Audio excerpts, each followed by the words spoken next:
Good morning, friends. I was going to go live on my other platform, but I need more subscribers over there, so we're back here. So today I am taking a walk, just a real casual walk. I have a few appointments later in the morning. I am at the Water Conservation Garden.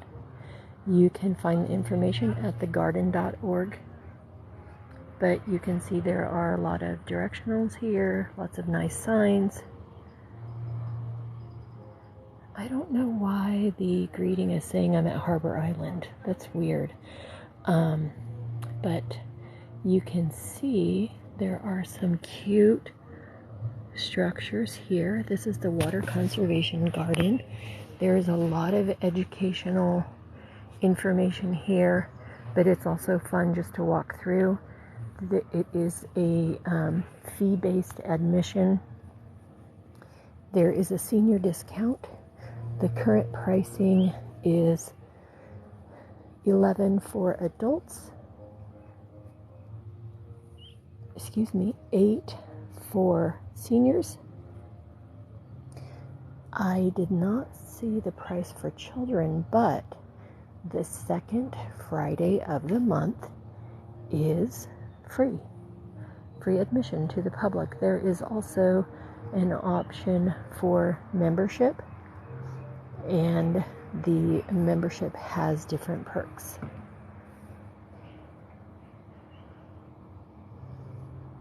But as you can see, this is going to be a real casual walk because I want to show you all the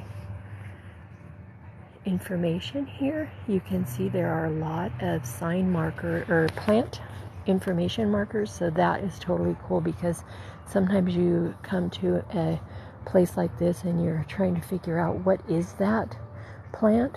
There is also a little activity. There's a Mrs. Smarty Plants, and she helps to educate kids about the plants and water conservation. And there is an opportunity for kind of like a scavenger hunt. So you pick up the paper at the front, and then you can do a little activity finding the items on the scavenger hunt. And on the back of the page is a coloring page so that kids have a little activity to do while they are going through the garden.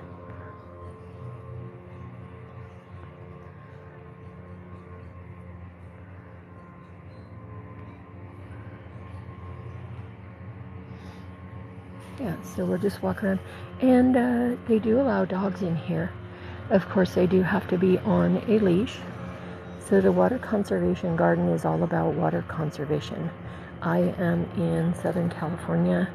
We are always in a perpetual drought, but the Water Conservation Garden also educates that the low water use plants aren't necessarily just succulents. They can be beautiful flowering plants as well.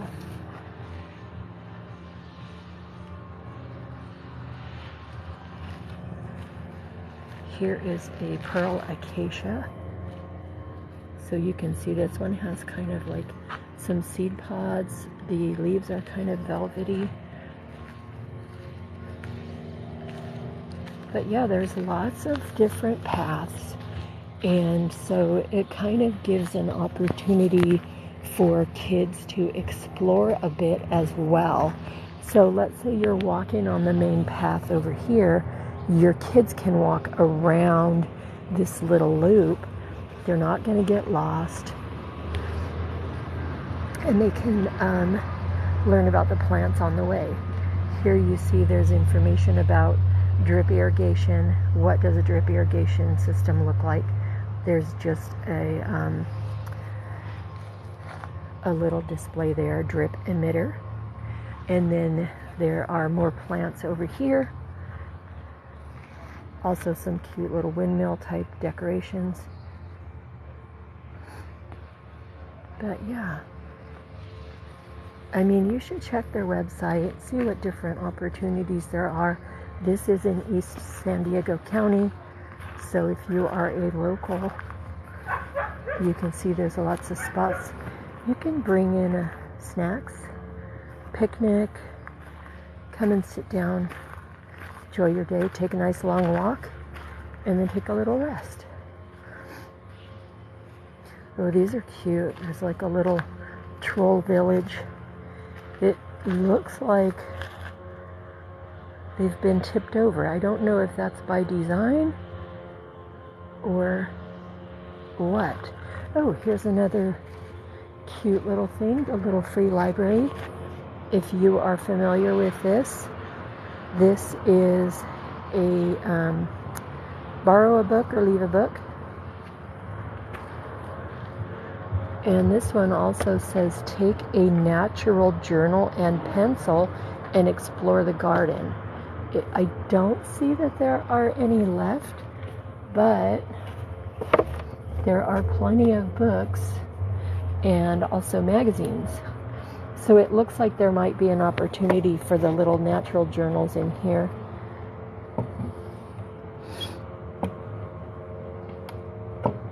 That is super cute. Look at that. It looks like a little troll house. All right, so let's see. Oh, here's a cool option. Protecting your privacy talks about plants that you can use to protect your privacy. This is a good one. I need something like this on my side yard where the people like to leave their dog waste. I like how it says, thorny or sharp-leaved plants make convincing barriers. Hey Brittany, how are you doing? So I was going to go on my other platform this morning, but apparently I need to have 50 subscribers over there, which I totally forgot about. So I am at the Water Conservation Garden. It is in Rancho San Diego, California. And I just was looking over here. So this is talking about the size of the plants. When you're planning your landscape, you can determine what size. So here it's showing medium plants, 12, 24, 36, 48 to 72 inches, and that's considered medium. I missed the small because this plant is overgrown, but it also has an option. Small is 12, 24 to 36, and so then you would be able to see what does that look like, because you might think, oh, 72, that's not that tall. But then when you see the actual size of it, might be too big for the area that you are looking to plant. And then you can see what does a huge plant look like in your landscape. And that would be 12, 24, all the way up to 132 inches. And there is a graphic here on the ground. I'm not sure what that, I think it's just showing the number of feet, up to 21 feet. All right, so let's walk around this way. They're also showing how you can use plants to control noise and wind. That's pretty cool. So many different aspects you don't even think about. And then again, they have nice plant markers. This is for the gold mound lantana. You can see that little flower right there. So today we are traveling out to the Water Conservation Garden, Rancho San Diego. And this is a perfect educational experience. Great for kids, but it's perfect for adults, because if you're trying to plan your landscaping and you want to have drought tolerant plants, And you can come here and see what those plants look like and how to incorporate them into your landscape. You can also see how to make nice pathways without cement. So you could DIY, or you could hire somebody in to do something like that. But it lets you see what the plants look like, what are their names, and what kind of conditions do they live in. Can they survive in the heat? Do they need a lot of water? So here is also talking about different ways to route the water. Here's a swale, and there's a catch basin. So knowing how your water is going to act on your yard, like if you have a lot of rain or something like that, you want to help prevent erosion by incorporating those different types of features. This is a really pretty plant. Look at that. And that is a drought tolerant plant. All right, so let's take a walk this way. Here we see a king palm. So you might think, oh, the king palm is a perfect plant for me. But then, if you see how tall it is, and then realize that the best case, it should be trimmed and manicured, and that maybe it's not for you. There's added expense with that type of care. And back here, we see they are doing a demonstration of the shade trees and how you can incorporate shade trees to help the temperature around your landscaping. If you live in a super hot area, how can you use the shade plants that are appropriate for your area to help control that temperature?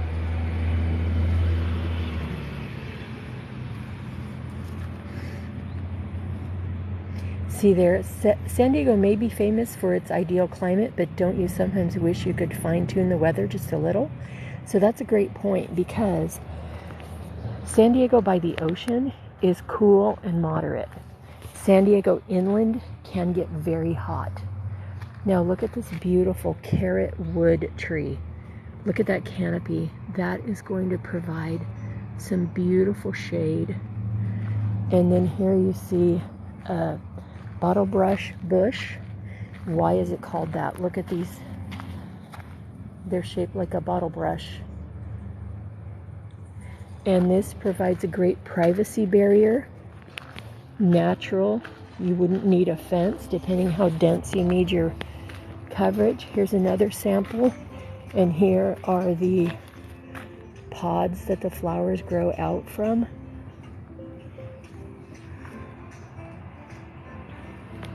Yeah, so we're just walking around the Water Conservation Garden today. We just thought I would give you a little introduction to show you one of the features. This isn't really one of the things that you would think of as having on your tourist list, but I think it's a great opportunity. Bring the kids out here, even just adults. Lots of great landscape to look at, beautiful grounds to walk around. So this is showing a cluster of Cape myrtle trees, and you can see how decorative it looks, even with something just plain as mulch and crossbars there. And then the decorative arrangement for the succulents.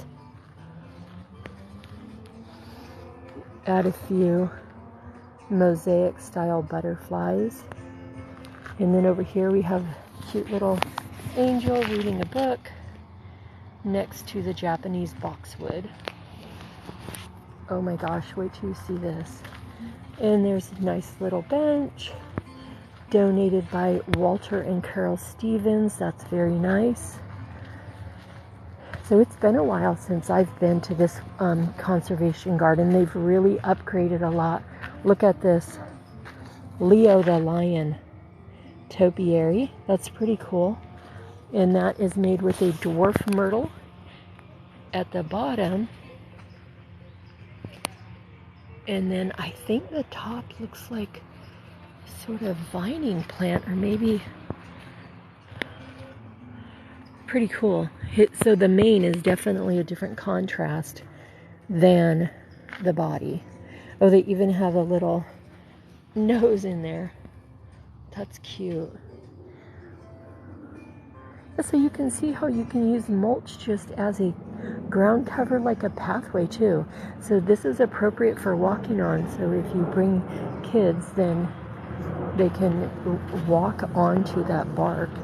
Of course, making sure that they're respectful of the plants, not tromping on the plants. Look at this. This is so cool. Thank you for sharing the live. Appreciate it. So, oh, look at this. I have this plant in my yard, but it's not this dense and it doesn't grow up this high. But this is a beautiful plant for bees. Bees love that plant. Does it have a sign? French lavender. And there's another cute little statue. Here's a little walkway, another statue. And then a gazebo. Very cool. So you can come sit down here and take a little rest. Very cool. Wow, they have upgraded this a lot. Lots to look at. And here they have repurposed the stormwater pipes. And then they have in here demonstration jute netting, which is used for some what do you call it, erosion control. And then straw wattle. So you can see, actually, this is a good demonstration of how the straw will disintegrate and go back into the earth, and then you just remove the plastic part. But you can see the straw wattles on the hillside there. So they're laid down and spiked into the ground, and that way it slows the water flow and helps to minimize the erosion. I want to show you this over here. Look at these beautiful plants. Look at all the different color contrast. And again, this is a water conservation garden. So this is all about water conservation. There's me in the gazing ball. Water conservation and different features you can add to your landscaping. Look at that mulch. It's called gorilla hair because it's so coarse. And then rocks, black beach pebbles, they call this, pea gravel, decomposed granite, which is great for pathways, and different succulents, of course, white rock, colored bark, and then bark nuggets. So even with just these basic things, you can see all the different colors and how you could make a decoration in your yard. And here they have actually demonstrated that. So they have each labeled the pathway bark, color enriched mulch, bulk mulch from the nursery. So that's going to be more chunky and like pieces of trees and stuff like that. Gravel, coral decomposed granite. So that one is colored a little bit, coral colored. Pea gravel and black beach pebbles. But you can see, and then up on the hill, bark mini nuggets. So you can see how the different color contrasts can create an artistic display. And then beyond that, there's honeysuckle, and it looks like wild daisies. And then another one called Mexican redbud, which I would imagine on it at some point. All right, so let's continue. This one is so cute. I don't even, but look at that. Let's see if there's a marker. What I see It says it's a wax flower, but that's the pink one behind it.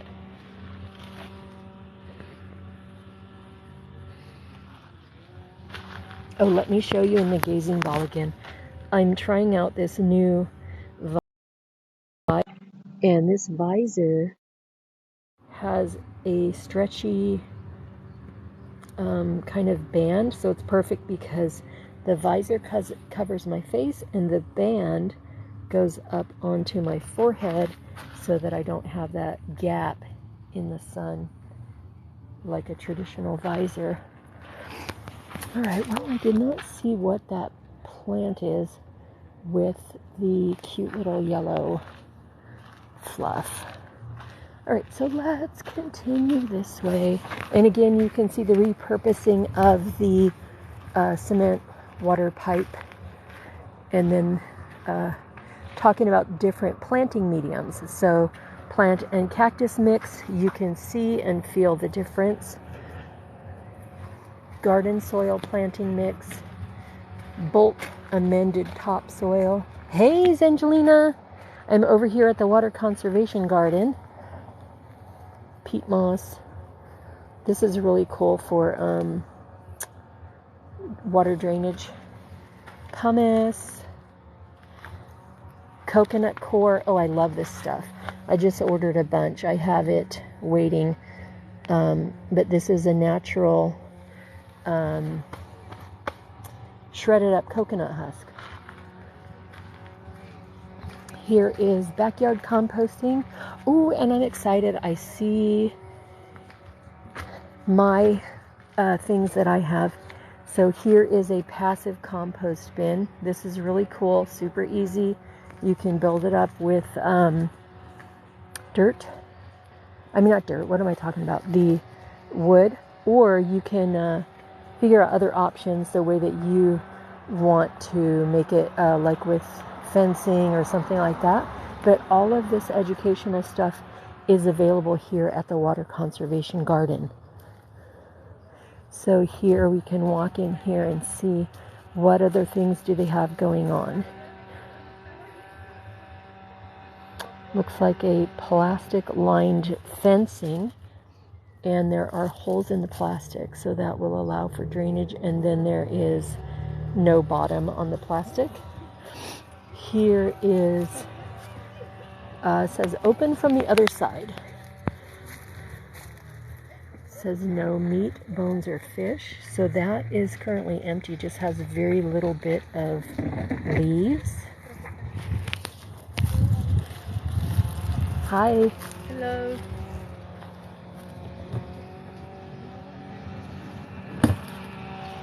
And then here's another style. It has a little trapdoor at the bottom. So if you're gonna get your compost out of there, and usually what you're composting, that's how you're making dirt. This one is a tumbler style. So you put all your stuff in there, you lock the lid, and then you can tumble it. And then it makes sure the lid is locked. And then you just tumble it, and then that's how you can mix your composting items. And then this is my worm factory. So they are using shredded up paper, which is awesome. The worm factory has different layers. So the bottom layer is like a reservoir where you're going to have the water, or like, you know, the worm tea coming out, and then you're going to have worm castings, the worms, and then you're adding more food, and the worms travel up through the bin. It's true, worms save people time and money. You throw your appropriate stuff in there, and then the worms eat it and turn it into vermicomposting is what it's called, and it's using worms to do your composting. And this is what I have in my yard, and this is a biostack. And so what happens is It's a little difficult to do with one hand. The layers stack up, and then when you're moving it, you can restack the layers, and then you just, oh, and I see they put a band around theirs. That's smart, because mine started to come apart at the corners because they just snapped together. I might have to get that. So having this sitting on the ground too, worms can also travel up into the bin and help with the composting. But so what happens is it's just composting here, and then if you want to use the bottom part where it's already composted and broken down back into dirt, then you can just unstack and then restack in a new area. If I had my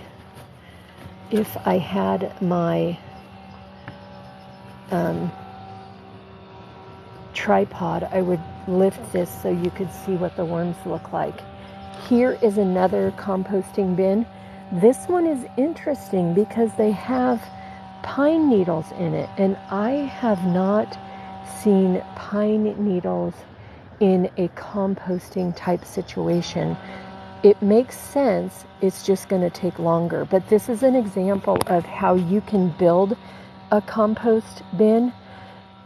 I'm not sure what this material is, but it looks like it might be similar to a fencing material.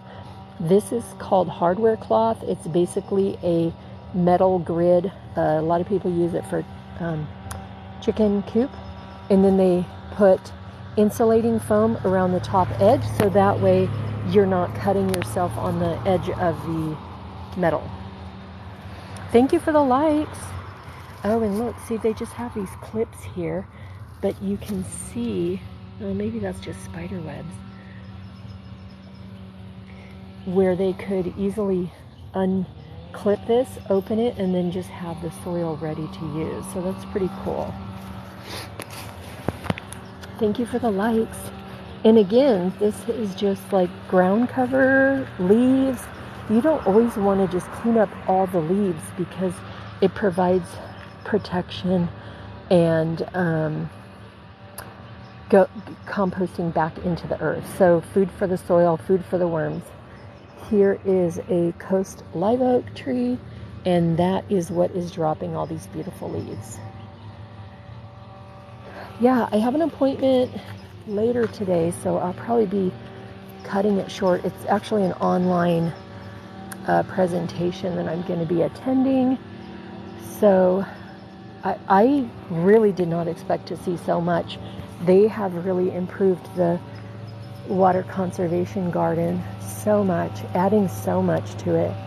There's tons to see over here. But here it even talks about different soil types and what you might see in your yard. So you can see closer towards the bottom, it might have more sand. Closer to the top, it might have more clay. And then what's happening in between. It's also talking about adjusting the irrigation to fit your soil type, and how to figure out what type of soil you do have. It also has a QR code there. Sorry, I'm stepping on something. I thought it was a goat's head sticker. And here's another cute little bottle brush. So all these beautiful, colorful plants, and they are drought tolerant, water conservation. Oh, here's a soil exhibit. You can get hands on here. Clay, soil. Oh yeah, it's gonna, but you can see it sticks together. So it's definitely clay. When I was a kid, oh, we loved playing in this, but it wasn't fun when you're trying to build a garden. Clay loam soil. So that's clay, but it doesn't stick together as much. It has a little bit of dirt in there too. Sandy loam soil. So this one is sand and clay and dirt. All right. Moving right along. Oh, this is cute. I have to come over to this planter so you can see it. Let's see what this sign says here. Oh, just in it. Gift shop, garden exit and restrooms. But look at this planter. Well, first of all, look at these cute buckets. And they just put a rebar through there. And they've pounded it into a tree stump and used it for planting stuff. That's cute. Even this pottery, see how it's tipped sideways? You could use a broken pottery or even buy a new one. But this one is cute. It's Medusa looking with her hair as the plant. This is cute. And you can see they have this irrigation piping.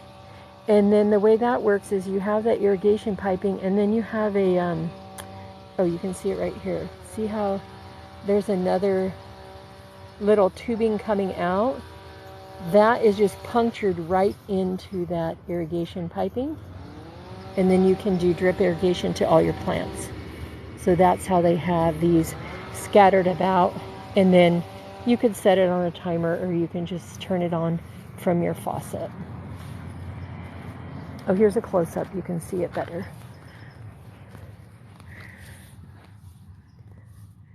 And then you just configure it yourself. You just do all your piping and put your little spigots. Here's one that broke off so you can see the little plug. So that little plug just goes right into the main feeder. Then you set it up. So many ideas. So many ideas. We have not even gotten halfway through this garden. I'm telling you, I had no idea there's so much here. And then here is a nice little area. It looks like they offer water and a nice picnic area. Shade cloth, that's a great way to keep the heat down. It doesn't look like they have the shade cloth here, but we're just talking about that as an option. Some of the wildlife that shows up here at the Water Conservation Garden. Again, the coastal live oak. Beautiful shade tree. Oh, California poppy. California lilac. This one is awesome. You don't want to like pick somebody's foliage, but when you're out in the wild, you can actually use the lavender. It will kind of like foam up in your hands. It's really cool. Ooh, medicinal plants here. Stevia, that's really cool. If you've never tried stevia, you can actually pick it off and taste the leaves. They taste very sweet. Oh, this area is closed off, but the kitchen garden. So let me see if I can zoom out. So that's really cool. So pretty. And this is fruit of some sort. It looks like it might be lemons. Lemons or limes, I'm not sure. But let's take a closer look at the medicinal plants. Peppermint, yarrow, saffron, feverfew, lemon balm, borage. Those are and the stevia. Oh, what is this over here? Oh, eucalyptus. You can use for tea, throat. I'm going to take a screenshot, see if that'll work. Very cool. I love this. Oh, and aloe. That's good for burns. Skincare.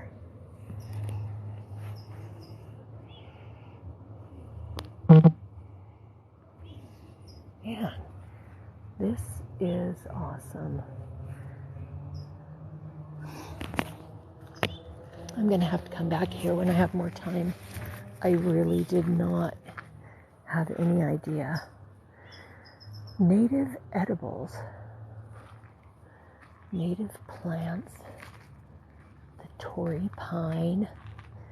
So this Torrey pine is actually growing a lot taller and straighter than the ones I've seen. The ones that I've seen that are out by the ocean are actually affected by the ocean wind, and they kind of are, they grow kind of sideways. So the trunk is established, but then the ocean wind is blowing from the west to the east, so then the plants are also blowing from the west to the east, so they're kind of like sideways.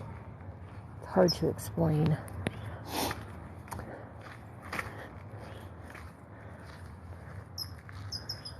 Wow. Wow, wow.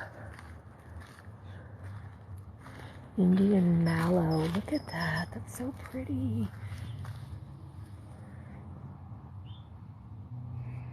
See if I can get it to focus. It's wanting to focus on the sign. Oh, there we go. Hey, good morning, Dinah. I'm actually getting ready to wrap it up. I did not expect to see so much here at the garden. Even though I've been here before, it has a lot more than the last time I was here. This is a sensory garden, so this is appropriate for people who have limited vision. Sensory garden is dedicated in admiration of a dynamic woman who gave so tirelessly to the garden. And then they have the plaque written in Braille as well. So this would be an area where you're encouraged to touch and feel and smell.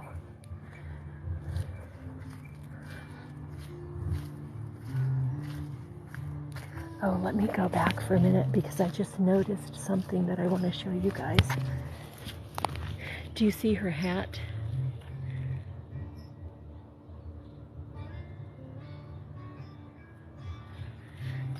Oh yeah, Dinah, I'm here now. See the hat on the bench as a nod to the inspiration. And here's a beautiful mural. Isn't that cute?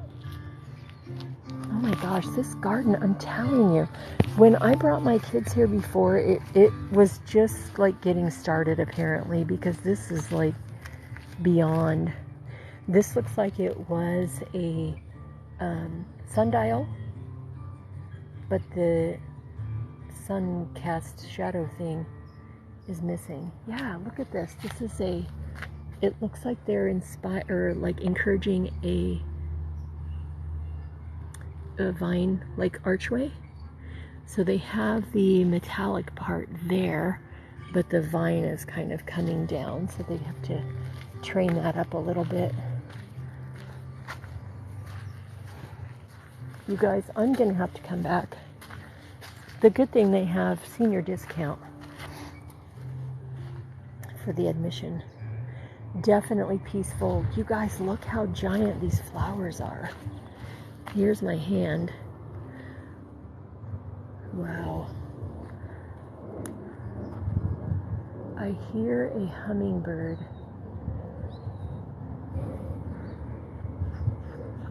I wanted to show you, but this is cute. So they have these directionals here, and then if you can see in that tree, there's a cute little birdhouse, and it's shaped like a fire hat. That's cute. And then they have, throughout the garden, they have these installations that are sponsors for different sections of the garden, so that's really cool. And then there's also yoga class and different kind of stuff like that. This is like a fire resistant resources here. on my phone, and then, are you back? I was trying to do a screenshot and then I pressed the wrong thing. Hopefully you guys are with me still. Yay, thank you. Yeah, so this is really cool. Oh, this is cute. It's a little house. And then, oh, it's fire safety. So it's talking about keeping a perimeter around your house, a clear space for fire protection, and then what type of plants you could plant closer to your house that are going to help stop the fire. So you have a 50-foot clearance, 100-foot clearance. Very cool. I love it. Look at this plant. It's called elephant food. Okay, I seriously could be here all day. I am going to have to come back and show you guys more. But I am going to come over here. I will show you the sunset rock rose. And that will do it for our live today. Thank you guys for hanging out with me. You can go over to the other platform, the Tube of You. Follow me there. Once I have 50 subscribers there, I will go live from that as well. And that is a free subscription. But there you go. The Sunset Rock Rose.